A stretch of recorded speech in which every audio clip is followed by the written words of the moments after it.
KVGC News Time, now 10 minutes after the hour. Topping the news for a Monday, the 20th day of July. A record number of jobs were added across California in the month of June, but that gain could be short-lived. The State Employment Development Department released its unemployment report on Friday, and although California added a record 558,000 jobs in June, as many businesses reopened, EDD officials say much of the growth was from the restaurant and bar business, the very business being affected now by new closures. The state's rate showed improvement, decreasing to 14.9%, better than the record 16.4% in April and May, but still higher than at the height of the Great Recession a decade ago. Amador County's rate dropped nearly 2.5 percentage points to 12.7% from 15.1%. A total of 1,840 are unemployed out of a workforce of about 14,460. In Calaveras County, the June jobless rate dipped by 1%, from 12% in May to 11%, leaving 2,270 without employment out of a labor force of 20,630. 9 of California's 11 industry sectors added jobs last month, benefiting from statewide reopenings of mostly bars and dine-in restaurants. That sector has gained more than a third of its jobs back from April and March. Percentage-wise, construction had the biggest rebound since the historic losses in March and April, recovering 68% of jobs lost. Well, early Sunday morning, Jackson fire units rolled to a suspicious fire in the vegetation surrounding the Regal Cinema's parking lot. First reported around 12:15, the fire destroyed several large ornamental bushes. Crews arrived on scene quickly, able to prevent the fire from moving up the grass embankment toward the Head Start State Preschool and several homes. The fire was contained to just about a quarter acre. Now, the Regal Cinema has been closed for the past few months due to the COVID-19 pandemic and was not damaged. CAL FIRE also assisted at the scene. Well, the COVID-19 count continues to increase in Amador County. Over the weekend, 3 more cases were confirmed. That brings total cases in Amador to date to 54. Still, 1 hospitalized in the county and 1 county resident is hospitalized out of the county. So that now brings our total active case count of COVID-19 in Amador County to 23 cases at the moment. Total recovery to date, 31 cases.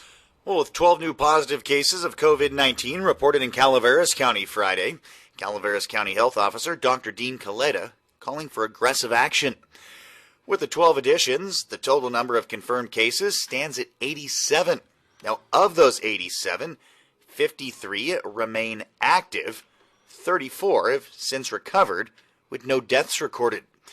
There have been 3,962 tests administered. Now, according to Caleta, without aggressive action from every person and local business, it'll be a challenge to slow the spread of COVID-19 into our communities.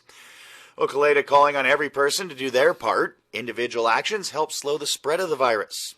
All should avoid mixing with others outside your household. Avoid unnecessary travel. When you go out, wear a face covering. Stay home if sick or if you have symptoms and are awaiting test results. Persons over 65 and those with chronic health conditions, putting them at higher risk for severe COVID-19 symptoms, should continue to stay home as much as possible. Well, Governor Newsom on Friday released new guidelines and restrictions for reopening the state's public school system. He noted that the 32 counties on the state's monitoring list must remain in all distance learning until they're off the list for 14 straight days. The state will also be issuing rigorous distance learning requirements for schools unable to reopen. Amador and Calaveras County are not currently on the governor's watch list. And with COVID cases climbing and some businesses in the state forced to shut down again, Amador Unified School Board will hold a special meeting today at 1 p.m. to discuss whether to allow in-person classes in the school district or continue distance learning once school resumes come August. Now, a working group of stakeholders from various groups associated with the school district have been meeting to discuss the district's options. The subject has been hotly debated locally, with supporters of in-person classes recently staging protests in its favor outside the district administration building near the highway. Now, today's meeting will be broadcast via Facebook Live on our Facebook page. Well, following weeks of investigation, 3 Calaveras County residents were arrested on various charges. While few details are available at this time due to the ongoing nature of the case, Calaveras County Sheriff's deputies and the CHP served a single warrant for non-specific probable causes Thursday at a home off of Warden Road in McCallamy Hill. They took 24-year-old Dennis Pipes, a resident of that home, into custody, along with 58-year-old Herbert Smith of McCallamy Hill and 51-year-old Sandy Sims of Mountain Ranch. Pipes faces charges of grand theft and receiving stolen property. Sims is charged with receiving stolen property. Smith faces charges of possessing a stolen vehicle and other property, along with being in possession of narcotics. They were all booked into the Calaveras County Jail.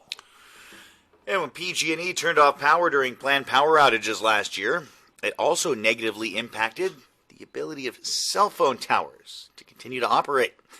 In response to this, the California Public Utility Commission has voted to require cell towers to have 72 hours backup power so service remains. The commission noted that phone service is essential during times of public emergencies, and 88% of 911 calls come from mobile devices.